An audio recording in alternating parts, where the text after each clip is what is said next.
Hello everyone. First attempt channel में आपका स्वागत है। हम लोग सीएनटी देख रहे थे, छोटा नागपुर का आबकारी अधिनियम। ये पार्ट 5 है। इसके पहले अपने पार्ट 4 तक कंप्लीट कर चुके हैं। जो भी चैनल में नए हैं जाके जरूर देखें। सीएनटी का प्लेलिस्ट बना हुआ है। 4 वीडियो अभी तक अपलोड हो चुका है। टू द पॉइंट है। सबसे बड़ी बात है कि पूरा वो ये जो सीएनटी पे सबसे बड़ा प्रॉब्लम ये आता है कि जो लैंग्वेज जो काफ़ी टफ होता है, तो उसको मैं अपने भाषा में लिखा हूँ, तो उसको आप जाकर देख सकते हैं। मेरा खुद का सेल्फ नोट्स है। ऑलरेडी पिछले बार मेरे से 10 से 11 सवाल सही हुए थे, यही नोट्स से। तो एक बार अगर आप चेक कर सकते हैं क्वालिटी। और इस बार भी जो वीडियो मैं बात करूंगा आप देख सकते हैं, बहुत इसको सिंप्लीफाइड तरीके से शॉर्ट नोट्स बनाया गया है, ताकि जो सवाल आपके आएंगे इससे बाहर नहीं जाएंगे। तो आप देख सकते हैं। और एक बार इसमें वीडियो में अंत तक बने रहिए। और अभी आज हम लोग बात करेंगे पार्ट 8 का, पार्ट 8 का, अध्याय 8 का बात करेंगे। और धारा देखेंगे 44 से 51 तक हम लोग समझेंगे। और इसको बहुत बेहतर तरीके से समझने का प्रयास करेंगे। एकदम ये नॉर्मल भाषा में होगा, इजी भाषा में। और उस चीज़ पर, उस एरिया पर ज़्यादा फोकस होगा जहाँ के सवाल बनते हो। मैं आपको ये मेरा शुरू से ही टारगेट होता है कि जहाँ से सवाल बनते हैं उस चीज़ पर विशेष फोकस करना। तो मैं जितना भी मैंने अभी तक पुराना वीडियो डाला हूँ वहाँ से भी आप देख सकते हैं। जो कोर एरिया होता है जहाँ से सवाल पूछते हैं उस पर और फोकस होता है। तो चलिए शुरुआत करते हैं सीएनटी का। छोटा नागपुर काश्तकारी अधिनियम पार्ट 5 है। और हम लोग देखेंगे अध्याय 8। ठीक है, 7 अध्याय कंप्लीट हो चुका है, ये 8वां अध्याय। तो चलिए 44 से 51। ठीक है, पहला तो पॉइंट यही पूछा जाएगा कि अध्याय 8 का आर्टिकल आपको याद होना चाहिए। 44 से 51 ये पता होना चाहिए। ठीक है, 44 से 51 अध्याय 8 में क्या है, तो रैयत का पट्टे का हकदार। ठीक है, अध्याय 8 में क्या है, रैयत का पट्टे का हकदार होना, मतलब ये दिया हुआ आपका धारा 44 में। ठीक है, और जोत और जो भूधृति का पट्टे का अंतरण ट्रांसफर है, जोत का और भूधृति का पट्टे का अंतरण। ठीक है, लेकिन धारा जो 44 में क्या दिया हुआ है कि जो रैयत का पट्टे का उसका हकदार हो कैसे होगा, उस पर बात की गई। मैं क्या बोल रहा हूँ फिर से बता दे रहा हूँ। अध्याय 8 हम लोग बात करेंगे जोतों और भूधृति के पट्टे का अंतरण का। और ये 44 से लेकर 51 तक है। तो सबसे पहले 44 हम लोग देखते हैं, बहुत सिंपल भाषा में लिखा हुआ है। देखिए, धारा 44 में क्या है, जो पट्टा है उससे रिलेटेड है। सिंपल सा फंडा याद रखिए। जो कीवर्ड है उसको ऊपर आप लिख सकते हैं या फिर इसको नोट का भी यूज कर सकते हैं। तो धारा 44 में पट्टा से संबंधित। ठीक है, अब देखिए क्या होता है कि प्रत्येक रैयत अपने भूस्वामी से एक पट्टा लेने का हकदार होगा। ठीक है, एक रैयत है, एक भूस्वामी है। जो रैयत है अपने भूस्वामी से एक पट्टे लेने का हकदार होगा। ठीक है, उस पट्टे में क्या होगा, उस पट्टे में उस जो जोत कर लेगा उसकी भूमि का परिमाप क्या होगा, सीमाएं क्या होगी, कितना लगान चुकाना होगा, लगान का किस्त क्या होगी, ये सब कुछ जानकारी इस पट्टे में होगी। ठीक है, तो धारा 44 क्या बोलता है, और ये करार होगा। ठीक है, धारा 44 क्या बोलता है, धारा 44 ये बोलता है कि जो रैयत के पट्टे का हकदार होना, मतलब कि जो प्रत्येक जो रैयत है अपने भूस्वामी से एक पट्टा लेने का हकदार होगा।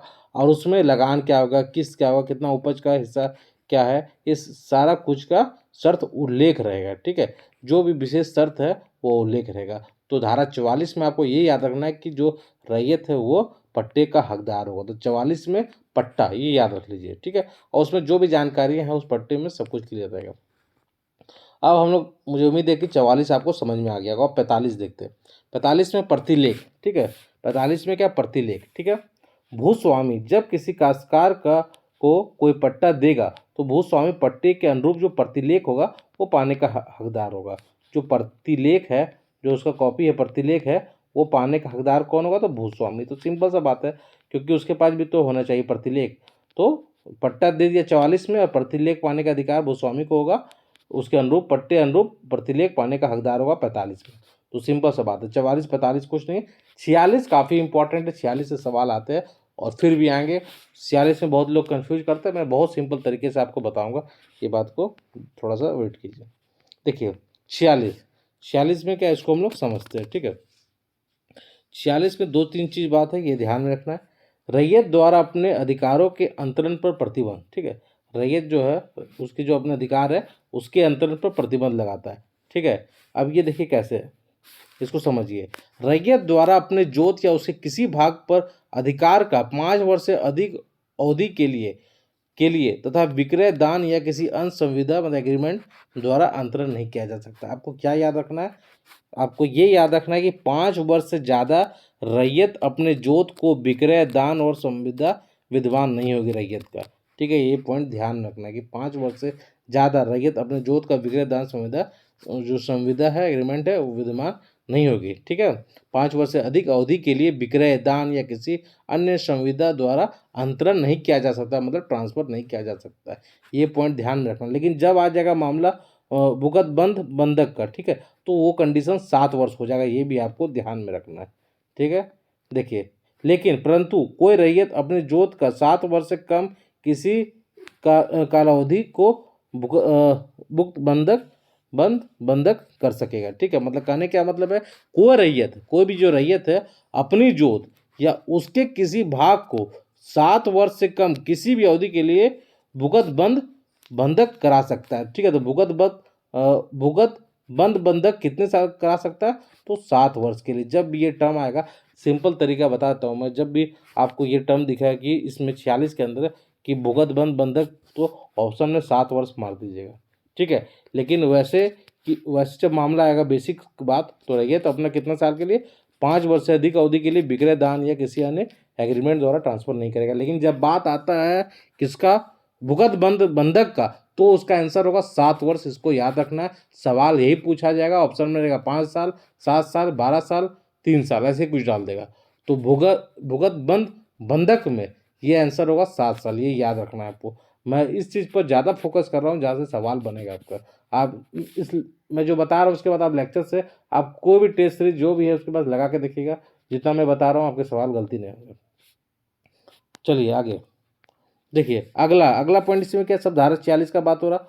अगर बिहार, उड़ीसा और सहकारी समिति अधिनियम 1935 में रजिस्टर है तो 15 वर्ष से कम, ठीक है, 15 वर्ष यहाँ याद रखना, 15 वर्ष से कम किसी अवधि के लिए ऐसे बंधकदार को भुगत बंधक कर सकता है। लेकिन जब मामला, ठीक है, ये ध्यान में रखना, ऐसे तो 7 साल हो गया, लेकिन जब बिहार और उड़ीसा सहकारी अधिनियम 1935 में रजिस्टर है, ठीक है, तब ये 7 साल हो जाएगा भुगत बंधक। ठीक है, ये ध्यान में रखना है आपको।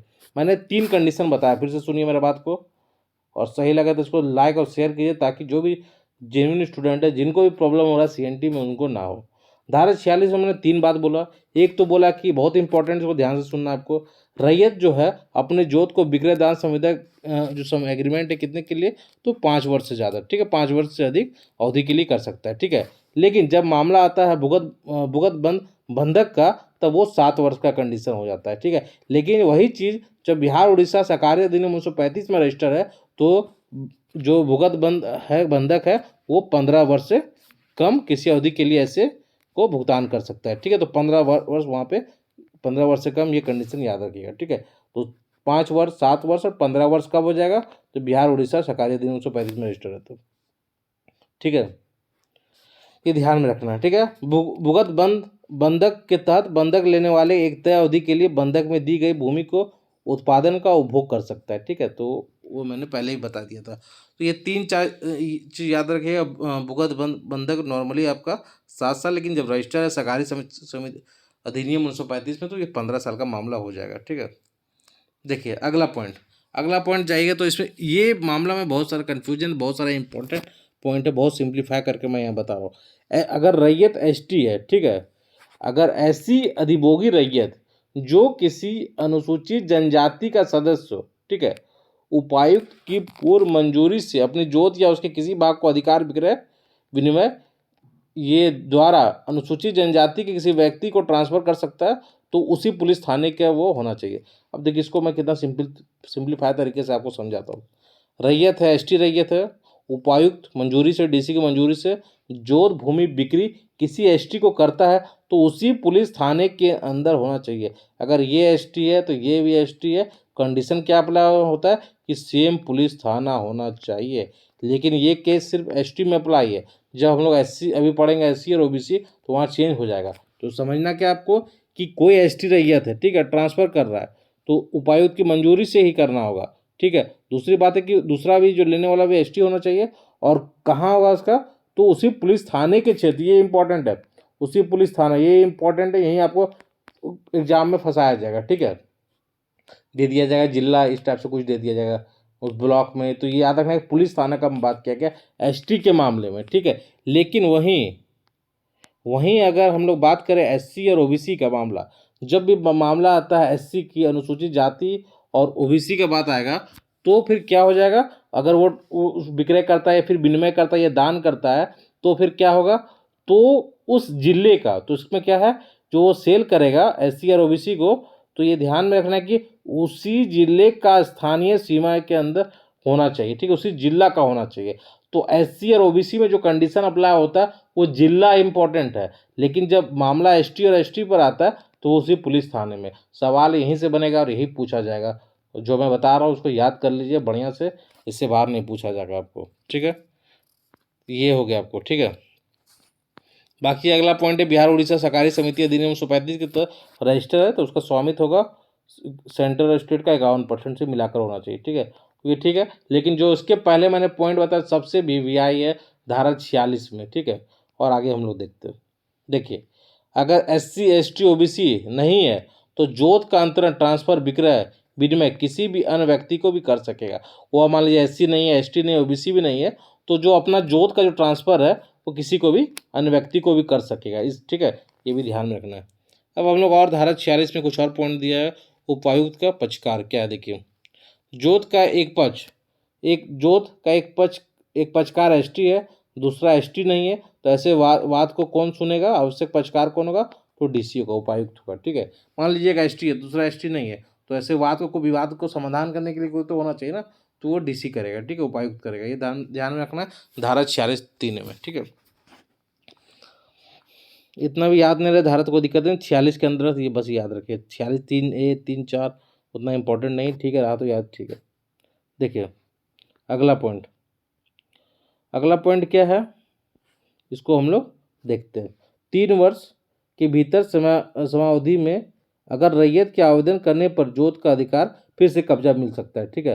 अगर 3 वर्ष के अंदर को रैयत कर दिया, ठीक है, आवेदन दे दिया, तो उसको जोत को फिर से वापस मिल सकता है। ये भी बात आपको ध्यान में रखना है, ठीक है। ये पॉइंट भी इम्पोर्टेंट है, आपको ध्यान में रखना है। मतलब क्या हुआ, इसका मतलब समझिए कि कोई रैयत है, ठीक है, अपने जो जोत है या उसका किसी भाग है पर अपना अधिकार को किसी समयावधि के लिए वो ट्रांसफर करता है, मान लीजिए, और उस समयावधि के समाप्ति के 3 वर्ष के भीतर रैयत के आवेदन करने पर, रैयत आवेदन कर दिया फिर, ठीक है, तो उपायुक्त मतलब डीसी किसी भी समय ऐसे जोत या भाग को उस रैयत के कब्जे में दे देगा, ठीक है, 3 वर्ष के भीतर, लेकिन करना होगा समयावधि के समाप्त होने के पूर्व, ठीक है। जो समावधि के अंतरित किया गया उस समावधि के समाप्ति के जो जो समावधि है उसका समाप्ति के 3 वर्ष के भीतर, तो ये 3 वर्ष के भीतर याद रखिएगा। ऐसे में क्या करेगा डीसी, किसी भी समय ऐसे जोत या भाग को उस रैयत के कब्जे में दे देगा, तो ये भी ध्यान में रखना आपको, ठीक है। ये 46(4) में था। अब देखिए 46(4) में क्या है, इसमें क्या बोल रहा है, अगर पाता है उपायुक्त की अंतरण में उपधारा 1A का उल्लंघन नहीं हुआ तो आवेदन रद्द कर देगा, तो आवेदन रद्द भी कर सकता है, ये भी इसके पास पावर है कि आवेदन रद्द करने का, ठीक है, ठीक है। इसमें इसके बाद बेदखल का भी पावर है, और अगर देखा कि उल्लंघन हुआ तो अंतरण को खत्म कर देगा, बेदखल कर देगा, ठीक है। ये पॉइंट है, ठीक है। अगला पॉइंट, इसमें एक पॉइंट और था, मैं बताता हूँ यहाँ पे, हाँ। धारा 46(4) का में ही है, उतना याद मत रखिए, बस 46 में एक पॉइंट ये ध्यान रखिए कि उपायुक्त जो है स्वप्रेरणा से या ऐसी रैयत कोई निरसन का आवेदन उपायुक्त को देता है, हो सकता है डीसी स्वप्रेरणा से खुद से या फिर ऐसी रैयत कोई निरसन का आदेश आवेदन देता है डीसी को, उपायुक्त को देता है, उपायुक्त को, तो उपायुक्त जांच करेगा, पहली बार जांच करने का पावर, जांच करेगा खुद, लेकिन कोई आवेदन उपायुक्त द्वारा तभी ग्रहण नहीं किया जाएगा, कब ग्रहण नहीं किया जाएगा, जब अंतरण की तारीख से 12 वर्ष समावधि भीतर उसे फाइल किया गया, तब उसे ग्रहण नहीं किया जाएगा। तो यहाँ जो 12 वर्ष है ये काफ़ी इंपॉर्टेंट है, इसको ध्यान में रखिएगा कि कहीं कहीं 12 वर्ष भी, 12 वर्ष मतलब क्या हुआ, फिर से मैं बताता हूँ कि उसके पास आवेदन मिल गया, कब वो ग्रहण नहीं करेगा, जब अंतरण की तारीख से, ट्रांसफर की तारीख से 12 वर्ष समयावधि भीतर उसे फाइल किया गया, तब वो ध्यान में रखना है कि तब ग्रहण नहीं किया जाएगा, ठीक है। ये ध्यान में रखना काफ़ी इंपॉर्टेंट, ये भी 12 वर्ष भी इंपॉर्टेंट है, कब नहीं किया जाएगा ये भी इम्पोर्टेंट पूछा जा सकता है, ठीक है। अब हम लोग देखते हैं धारा 47, ठीक है, न्यायालय आदेश। देखिए इसमें क्या है, न्यायालय आदेश द्वारा रैयत अधिकार के बिक्रे पर प्रतिबंध। 47 में सिंपल सा बात ये कहा गया है कि न्यायालय के आदेश के अधीन रैयती अधिकार के बिक्रे पर प्रतिबंध है, लेकिन का भी हम लोग बात करेंगे, ठीक है।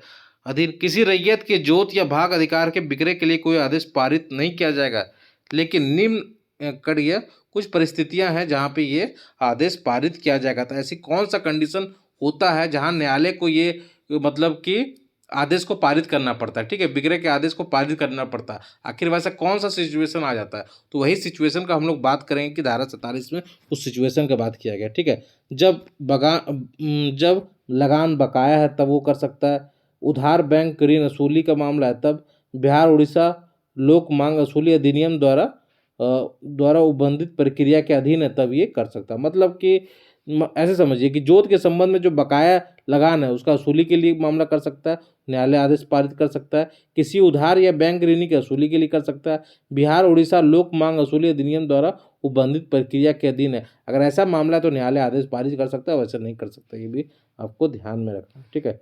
यदि कोई जोत SC ST का है तो SC ST सदस्य को ही बेचा जाएगा, ठीक है, ये बात तो सही है, ये भी ध्यान में रखना है।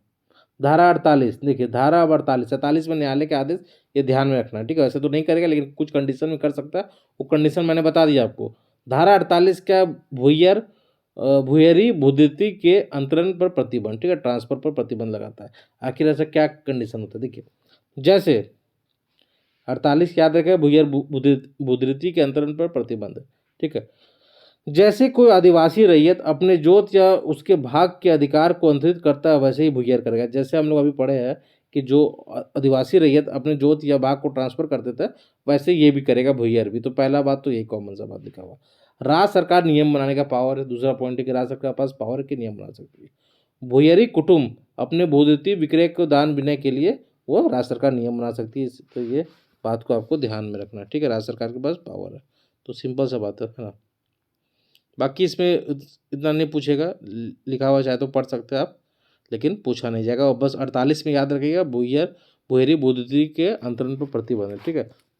अब जहाँ से सवाल आएगा वो भी ध्यान में आपको रखना है कि देखिए 48 का क्या, भूयरी भूधृति विक्रय पर प्रतिबंध, ठीक है।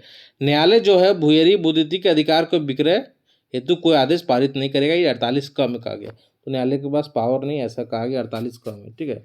अब देखिए धारा 49 क्या, VVI, ये इंपॉर्टेंट है। धारा 49 आपको पता होना चाहिए। धारा 49 लिखा हुआ कि धारा 46, 47, 48 में हमने जो पढ़ा में रहते हुए जो अधिभोगी रैयत या भूय्यर कुटुंब का कोई सदस्य जो धारा 48 में निर्दिष्ट हो निम्न परियोजनाओं में अपनी जोत जमीन को ट्रांसफर करेगा। जैसे हम लोग पढ़े 40, 47, 48 में ट्रांसफर नहीं किया जा सकता, बहुत परेशानियाँ है, समस्या है, क्योंकि बहुत सारे नियम कानून है। लेकिन 49 में यही कहा गया कि कुछ कतिपय परियोजनाओं के लिए ये कर सकता है, निम्न परियोजनाओं के लिए अंतरित कर सकता है। आखिर वैसा कौन सा सिचुएशन आएगा, तो ये जान लिए किसी प्रौद्योगिक उद्देश्य के लिए, ठीक है। मान लीजिए कुछ साइंस टेक को लेकर कुछ डेवलपमेंट करना है, उस क्षेत्र में कुछ करना है, ठीक है, तो प्रौद्योगिक उद्देश्य के लिए कार्य कुछ करना है तो फिर वो किया जा सकता है, ठीक है। किसी औद्योगिक उद्देश्य के लिए या कोई परियोजना राज्य सरकार सहायक परियोजना को सूचित करता है तो कुछ किसी मान लीजिए कुछ औद्योगिक उद्देश्य, ठीक है, उद्योग से लेकर रिलेटेड कुछ उद्देश्य है, ठीक है, तो उसके लिए भी कर सकता है,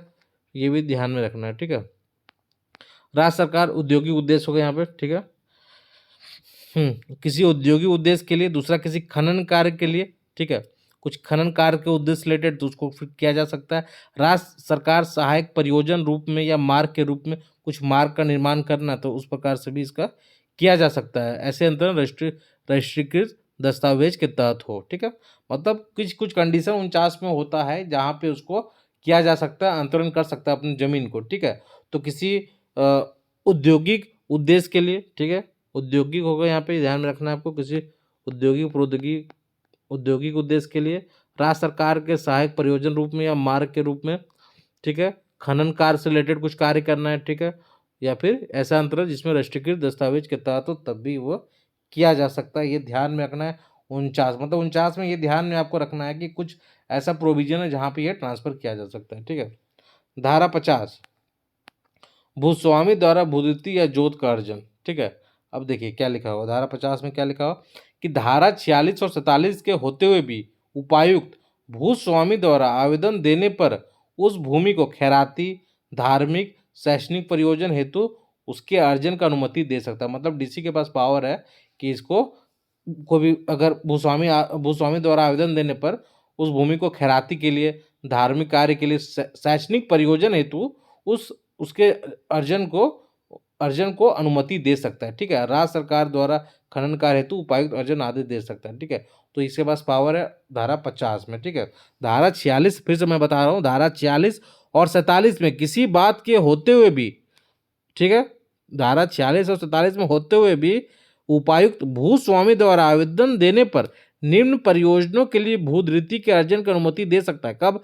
जब खैराती मामला हो, धार्मिक या शैक्षणिक प्रयोजन के लिए, राज्य सरकार द्वारा खनन कार्य के लिए, ये सब के लिए दे सकता है। ठीक है, ये ध्यान में रखना है। लेकिन जो अर्जन रकम तय है उपयुक्त बाजार मूल्य के अतिरिक्त 20% प्लस होगा। ठीक है, 20% रकम दिया जाएगा। ठीक है, उपायुक्त अभिनिश्चित भूमि के बाजार मूल्य के अतिरिक्त मैं बोल रहा हूँ, बाजार मूल्य के अतिरिक्त अर्जित हितों के धारक को बाजार मूल्य पर 20% की रकम अधिनिर्मित करेगा। ये भी ध्यान में आपको रखना, 20%।